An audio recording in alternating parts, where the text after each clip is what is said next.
está, onde reina amor fraterno amor, onde reina amor, Deus aí está.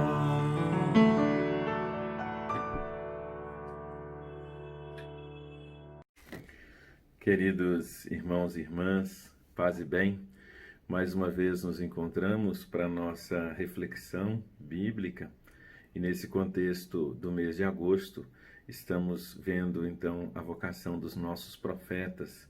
Separamos alguns profetas que nós julgamos assim serem mais relevantes para compreendermos esse chamado de Deus na nossa vida e na nossa história, sabendo que pelo nosso batismo somos também impelidos a sermos profetas, sacerdotes e reis. Somos marcados pelo nosso batismo com esta profunda vocação, esse chamado de Deus. Assim, meus irmãos e irmãs, hoje nós estamos refletindo sobre o profeta Isaías, o grande profeta Isaías. O seu nascimento aconteceu por volta do ano de 765 a.C. e sua vocação aconteceu pelo ano 740 a.C., ano em que morreu o rei Osias. Então é um profeta muito jovem, né, de 25 anos. Você tem aí algum jovem participando conosco, imagina, com 25 anos, né, o profeta Isaías já assume esse seu chamado de Deus na sua vida e na sua história. Uma tradição afirma que ele foi martirizado, sofreu martírio, seu corpo teria sido cerrado no reinado de Manassés. E o reinado de Manassés foi entre 687 e 642. Eu quero aqui abrir um parênteses para dois tópicos que é importante, creio, para esta nossa reflexão.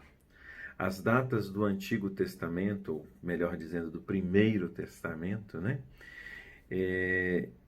Elas são apresentadas as datas de formas decrescente, ou seja, elas vão caminhando para trás até chegar no marco zero, que é Cristo. Isso deve ao seguinte fato: um monge armênio chamado Dionísio, o Pequeno, foi encarregado de datar a história a partir do nascimento de Jesus, como ano 1. Antes disso, o ponto de partida era a fundação de Roma. A partir do nascimento de Jesus, os acontecimentos anteriores foram datados em ordem decrescente e os posteriores em ordem crescente. O calendário judaico ele começa em 7 de outubro do ano de 3760 a.C. Eles continuam com esse calendário até hoje.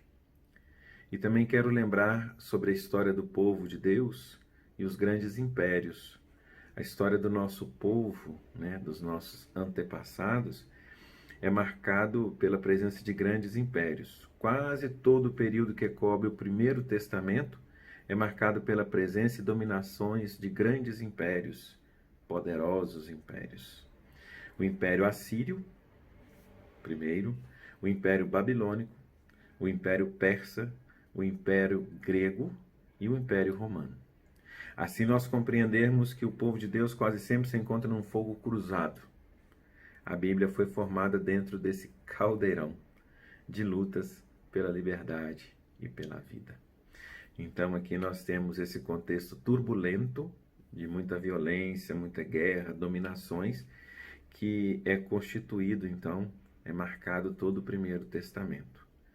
E Isaías viveu nesse contexto, como os outros profetas também. O começo do livro do profeta Isaías, do versículo 1, oferece uma dica importante da época desse profeta. A atividade, então, de Isaías, a sua atividade profética, vai acontecer nos tempos de quatro reis de Judá. o rei Osias, o rei Joatão, o rei Acás e o rei Ezequias. Então, com tanta briga, com tanta dominação, com tanto império, ele viveu durante o reinado desses 4 grandes reis. Portanto, Isaías deve ter sido contemporâneo do profeta Miqueias, que em outra oportunidade também nós iremos ver, pouco depois do profeta Amós e do profeta Oséias. Então, essas são algumas características que nós podemos ter do profeta Isaías. Isaías é um profeta do palácio? Fica para nós a pergunta. A maioria dos profetas eram pessoas do interior. Olha que interessante, né? Não eram pessoas da grande cidade, normalmente ligados ao campo. Tinham consciência aguda do sofrimento do povo da roça e dos desmandos dos ricos e poderosos das grandes cidades. Isaías, porém, tem uma característica diferente desses outros. Ele é encontrado frequentemente no palácio dos reis de Judá. Olha os 4 reis que nós falamos aí, por quem ele passou. Acontece que os palácios eram habitados também por aqueles falsos profetas, que sempre profetizavam a favor dos interesses da corte, como podemos constar, né, em 1 Reis e Jeremias, no capítulo 27. Então eram como que bajuladores do rei, profetizavam a favor do rei e amedrontando o povo com seu profetismo. Mas Isaías não deixou se corromper nem comprar, fazendo as vontades dos reis de Judá. Então, Isaías, ele superou a tentação da corrupção. Outros profetas não deram conta, como tantas outras pessoas ao longo da história. Até hoje, não conseguiram.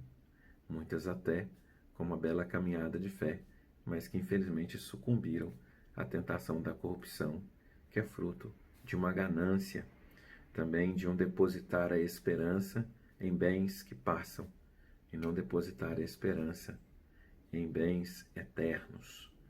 Por uma falsa segurança, muitos se corrompem, esquecendo que a nossa força está unicamente em Deus. Isaías é considerado o mais importante profeta do Primeiro Testamento. Juntamente com os livros dos Salmos e Deuteronômio, é o mais citado no Novo Testamento, principalmente no nosso calendário litúrgico católico, no período do Advento, bem como em outras ocasiões também o profeta Isaías é bem citado. Então é o profeta mais importante do pensamento messiânico. Os seus textos foram lidos e relidos na chave dessa expectativa da vinda de um Messias. Então, praticamente 8 séculos antes da vinda de Jesus, Isaías já profetizava a vinda do Messias. E depois nós temos no Novo Testamento Jesus, que se enquadra nessa figura messiânica que Isaías profetiza.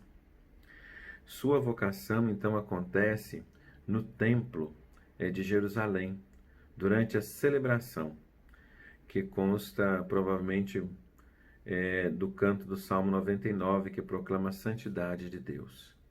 Esse tema permeia todo o livro desse profeta. Ele próprio, como que arrebatado em êxtase, reconhece a própria insignificância e condição pecadora diante da santidade de Deus.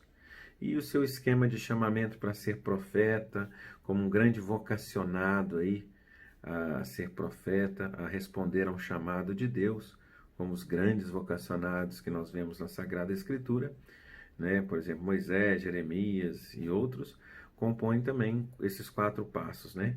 Primeiro, a manifestação de Deus, depois a reação de fraqueza do profeta, depois o incentivo de Deus a não temer e, por fim, a comunicação, a confirmação de sua missão.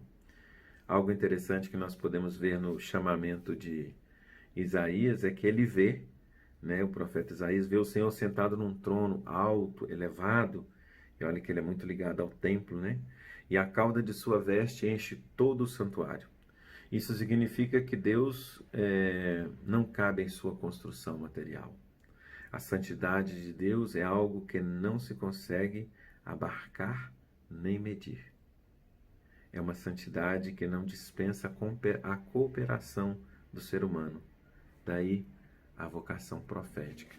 Deus que chama profetas, também profetisas, para ajudarem na animação do povo, a nutrir no povo a fé e a fidelidade ao mandamento. O Isaías não escrevia suas próprias palavras. A sua tradição é oral. Porém, mais tarde, depois de sua morte, sua pregação, então, ela foi escrita. E outras coisas foram acrescentadas, dada a importância do profeta na vida do povo. Então, chegando à atual formulação de 66 capítulos. E o livro, então, de Isaías, ele pode ser dividido em 3 partes, e nós poderíamos dizer assim, o primeiro, o segundo e o terceiro Isaías. O que é realmente, genuinamente de Isaías, é o primeiro Isaías, que é do capítulo 1 ao capítulo 39, chamado primeiro Isaías, anterior ao exílio na Babilônia, no tempo dos reis de Judá. Lugar de atuação, Jerusalém. Então vai do capítulo 1 ao 39, o primeiro Isaías. O segundo Isaías é do capítulo 40 ao 55. São atribuídos a um profeta anônimo, chamado, como eu disse, de segundo Isaías, no tempo do cativeiro da Babilônia, entre os anos 586 e 538. Lugar de atuação desse profeta, Babilônia. O primeiro Isaías, Jerusalém. O segundo, Babilônia. O capítulo de 56 ao 66 são de outro profeta anônimo. Aqui podemos denominar como de terceiro Isaías, posterior ao exílio, a 538, e o lugar de atuação, Jerusalém. Então, anterior ao exílio, durante o exílio e o pós-exílio. E então nós temos Isaías, o livro de Isaías com essa característica de primeiro, segundo e terceiro Isaías.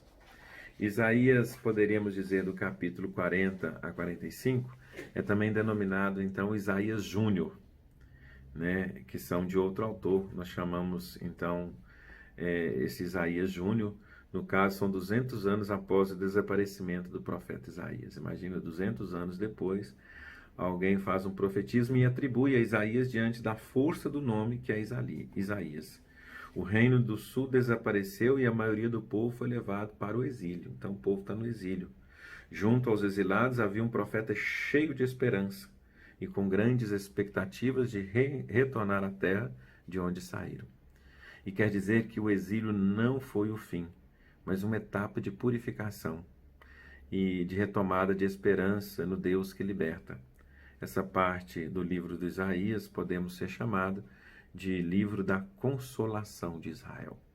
O povo está no exílio porque pecou, porque abandonou o caminho do Senhor. Mas o Senhor não abandona o seu povo e vai repatriar o seu povo. Um aspecto interessante e único de Isaías Júnior é a presença dos assim chamados 4 cânticos de Javé. Neles aparece uma figura misteriosa, amada e querida por Deus, rejeitada e desprezada pelas pessoas. No entanto, ele é fonte de salvação para o povo. Os primeiros cristãos viram que essa figura aponta para Jesus Cristo. Os primeiros cristãos que contempla, que completa e supera. Então aqui nós temos o cântico do servo de Javé, o servo sofredor. Aquele que deu a sua cara para ser esbofeteada e tudo, né, para apanhar, para ser humilhado, mas que venceu tudo isso. A obra de Isaías Júnior, né, esse segundo Isaías, encerra de forma magistral, com a comparação da chuva e a neve que desce do céu e não voltam para o céu sem antes terem regado a terra, tornando-a assim fecunda, fazendo germinar, dando a semente ao semeador, ao pão que come. E também encerra sua obra prometendo aos exilados a saída do exílio com alegria e paz. Lendo esse Isaías Júnior nesse momento que nós estamos vivendo, esse tempo de pandemia, vamos dizer assim, de isolamento social, de um momento político conturbado, ele tem muito a nos dizer, né? Encher o nosso coração de esperança. Esse tempo difícil não é o fim, mas para que esse tempo mude, nós precisamos mudar. O mundo será transformado, já dizia Madre Teresa de Calcutá, Santa Teresa de Calcutá. O mundo mudará quando eu mudar, quando cada um de nós mudar a sua postura diante do meio ambiente, da ecologia, diante da situação política que nós estamos vivendo e tantas outras. Então, esse Isaías Júnior é o profeta da esperança, que vai nutrir a nossa esperança. Por fim, nós temos o terceiro Isaías, que também Bortolini coloca, né? Nós estamos baseando na obra do padre Bortolini. Ele denomina o Isaías Neto, é do capítulo 56 a 66, de outro autor, né? Já não está mais na Babilônia, então já estão repatriados na Judéia, aqueles que retornaram do exílio do cativeiro na Babilônia.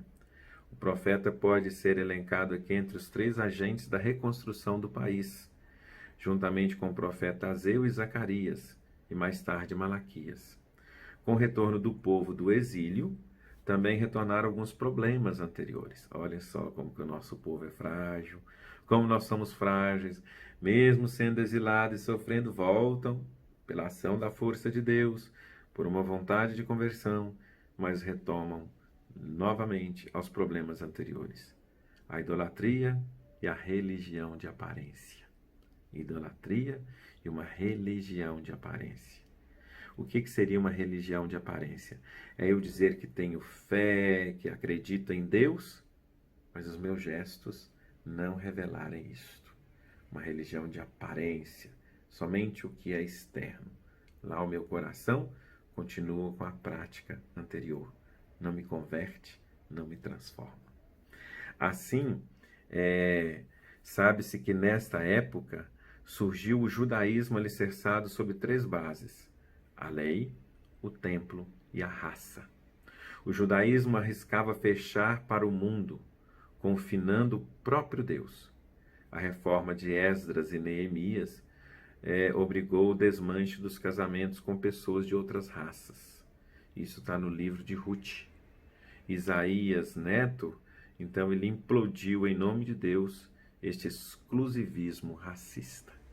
Então, Isaías também abre essa experiência de Deus, não fecha a religião em si mesma e somente entre os seus. Então, essa manifestação de Deus, essa abertura de Deus para todo um povo, para toda uma gente. Então, Deus não é um Deus sexista, que fica só fechado em um grupo. Antes é um Deus aberto, né, que se manifesta em várias situações. Então, nós temos que ver que o profeta Isaías, ele é de profunda importância, e olha lá como surgiu a sua vocação, ainda muito jovem, no contexto do templo, em meio aos falsos profetas. Ele é firme, porque ele compreende a sua vocação. O livro de Isaías é um dos mais complexos de toda a Sagrada Escritura. O estudo da Bíblia é uma aventura, e nós não vamos terminar com ela aqui. Então, esses poucos minutos de partilha sobre Isaías nos ilumina em alguma coisa, né? Mas nos faz ter mais vontade de conhecer e aprofundar a Sagrada Escritura. Por isso não queremos esgotar aqui, queremos prosseguir com o nosso caminho. Espero assim ter trazido clareza, novidades, né, a partir dessa partilha que nós estamos fazendo em grupo. E deixo aqui aberto, se alguém ainda ficar com alguma dúvida, quiser fazer a sua pergunta, mande aí, né, pelos meios de comunicação, que no próximo encontro teremos a alegria de poder responder e compartilhar. Rezemos por todas as vocações. Essa semana é a Semana da Família. Que a nossa família não viva uma religião de fachada, mas uma religião com o coração. Que Santa Clara, que nós celebramos nessa semana, que tem aqui uma pequena imagem do nosso lado, ela que seguiu tão fielmente a Jesus e escutou plenamente a sua palavra, também nos ajude, pelo seu testemunho, a seguir fielmente a Jesus Cristo. Que os profetas nos ajudem a compreender o momento que estamos vivendo, trazendo novas respostas para este novo momento de evangelização. Que o Senhor o abençoe. Fique com Deus. Até a próxima, se Deus quiser. Leitura do livro de Isaías, capítulo 11, versículos de 1 a 10. Um broto vai surgir do tronco seco de Jessé. Das velhas raízes um ramo brotará. Sobre ele há de pousar o Espírito do Senhor, espírito de sabedoria e compreensão, espírito de prudência e valentia, espírito de conhecimento e temor do Senhor. No temor do Senhor estará sua inspiração. Não é pelo que vê à primeira vista que ele fará seu julgamento, nem dará sua sentença pelo que acabou de ouvir. Julgará os fracos com justiça, com retidão dará sentença em favor dos humilhados da terra. Castigará o opressor com vara que é sua boca, matará esses criminosos com o sopro dos seus lábios. A justiça será o cinto que ele usa, a verdade o cinturão que ele não deixa. O lobo, então, será hóspede do cordeiro. O leopardo vai se deitar ao lado do cabrito. O bezerro e o leãozinho pastarão juntos.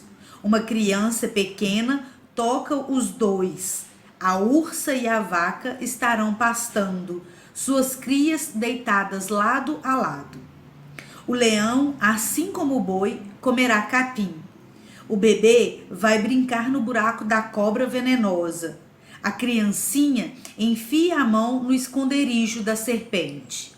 Ninguém fará mal, ninguém pensará em prejudicar na minha santa montanha, pois a terra estará repleta do conhecimento do Senhor, assim como as águas cobrem o mar. Acontecerá naquele dia que a raiz que restou de Jessé, erguida como bandeira para os povos, será procurada pelas nações e gloriosa será sua morada. Palavra do Senhor. Isaías é um profeta que viveu por volta do ano 700 antes de Cristo. Ele foi um profeta que aconselhou a casa de Davi por mais de 40 anos. Ele falava muito sobre a justiça e o temor a Deus, né? Os escritos dele acompanharam 3 grandes momentos do povo de Deus: a invasão dos assírios, o exílio na Babilônia e a restauração do povo pós-exílio.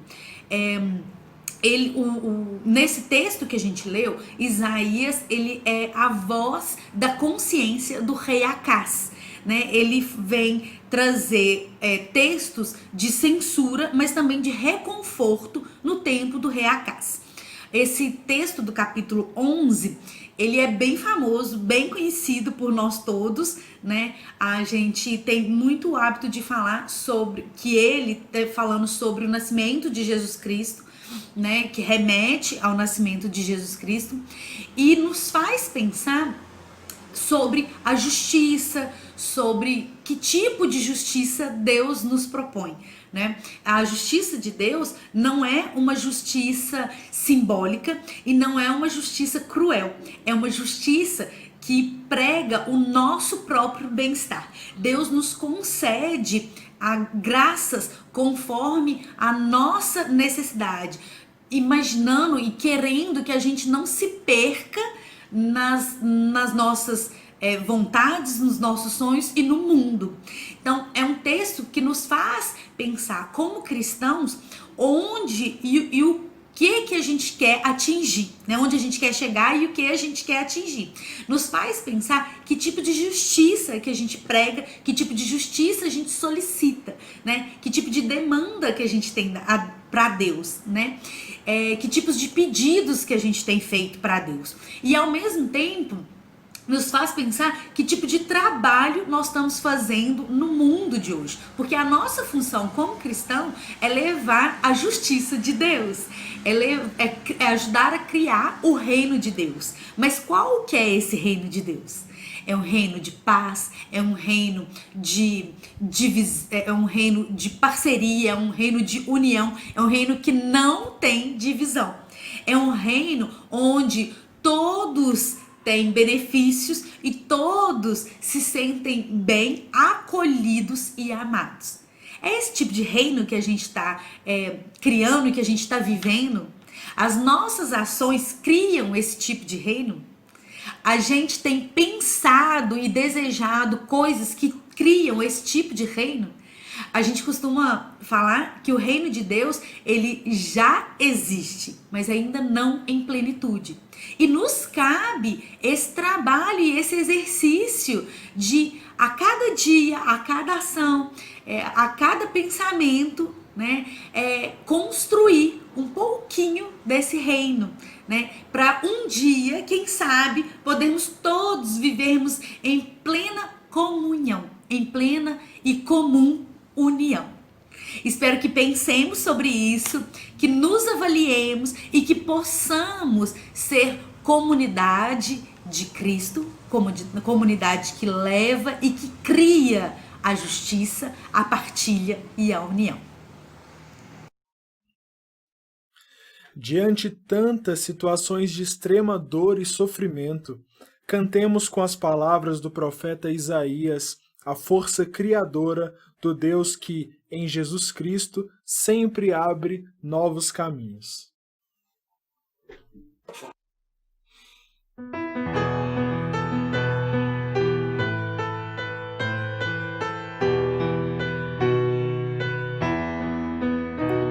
Da cepa brotou a rama, da rama brotou a flor, da flor nasceu Maria, de Maria o Salvador.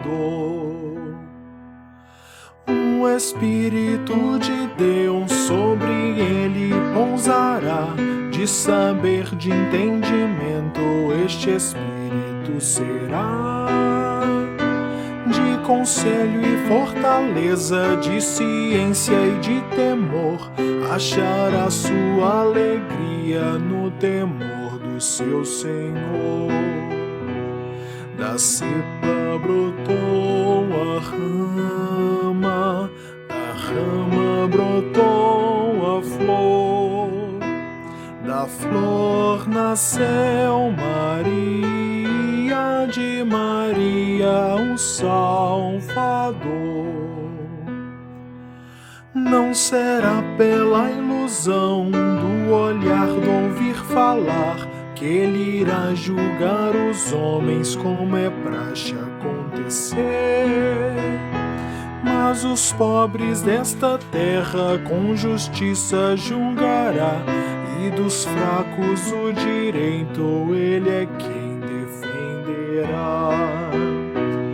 Da cepa brotou a rama, da rama brotou a flor, da flor nasceu Maria, de Maria o Salvador.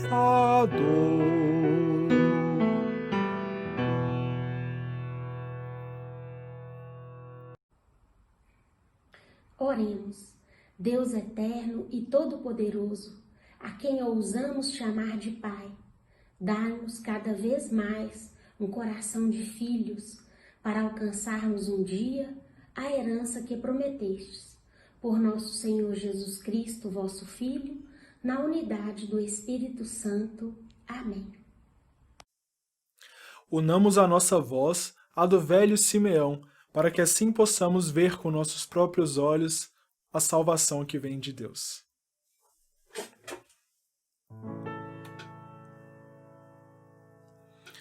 Agora, Senhor, podes deixar partir em paz teu servidor, porque os meus olhos já contemplam da salvação um resplendor. Segundo a tua palavra vi a tua salvação. Manda em paz teu servidor no fulgor do teu clarão. Para todos os povos preparaste a salvação que resplendeu, a luz que ilumina nas nações todas a glória desse povo teu. Glória ao Pai, glória ao menino, Deus que vem, o Deus que vem. Glória seja ao divino que nos guarde sempre. Amém.